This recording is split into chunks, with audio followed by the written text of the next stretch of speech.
નમસ્કાર વિદ્યાર્થી મિત્રો, કોન્સ્ટેબલ 2022 માં પૂછાયેલો પ્રશ્ન છે 1000 લીટર પાણી ભરેલી ટાંકીમાં 15 લીટર પ્રતિ મિનિટ દરે પાણી ખાલી કરવામાં આવે છે અને 10 લીટર પ્રતિ મિનિટના દરે પાણી ભરવામાં આવે છે તો ટાંકી કેટલા સમયમાં ખાલી થઈ જશે। હવે મિત્રો અહીંયા એક વસ્તુ યાદ રાખો કે 1 મિનિટની વાત કરી છે। 1 મિનિટમાં 15 લીટર પાણી ખાલી થઈ જાય તો -15 અને 10 લીટર પાણી ભરે તો +10 એટલે 10 આવે 15 જાય, 10 આવે 15 જાય, એનો મતલબ દરેક મિનિટે 5-5 લીટર પાણી ઓછું થતું જાય છે। 15 જાય અને 10 આવે એટલે 5 લીટર વધારાનું વયું જાય, એટલે દર મિનિટે 5-5 લીટર પાણી ઓછું થાય।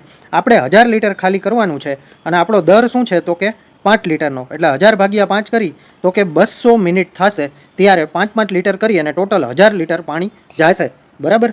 હવે 200 મિનિટ લાગશે, પણ જવાબ આપણા કલાકમાં આપેલા છે તો 1 કલાક એટલે 60 મિનિટ, 2 કલાક એટલે 120 મિનિટ, 3 કલાક એટલે 180 મિનિટ, એટલે કે 3 કલાક હવે 200 કરવા માટે બીજી 20 મિનિટ, બરાબર। એટલે આપણો સાચો જવાબ શું આવી જશે મિત્રો? ઓપ્શન એ 3 કલાક અને 20 minute, option A is correct. હવે મિત્રો, જો તમને આ દાખલો સમજાઈ ગયો હોય તો આ ચેનલને સબસ્ક્રાઈબ કરી લેજો। ધન્યવાદ।